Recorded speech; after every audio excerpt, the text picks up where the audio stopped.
m'agrada que em facin por. Sol passar quan a algú se li acaben els arguments.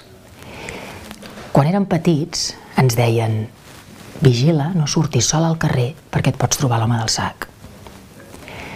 Han passat els anys, ens hem fet grans i ara, davant d'unes eleccions, algunes persones, entre els quals alguns partits polítics, ens diuen: vigila, vés en compte, a veure qui votes, perquè et pots trobar amb els tancs, que els títols universitaris no estiguin homologats, que sortim de la Unió Europea, etc. Bé, les coses es veu que no han canviat tant. Només una, molt important. Ja no som nens petits.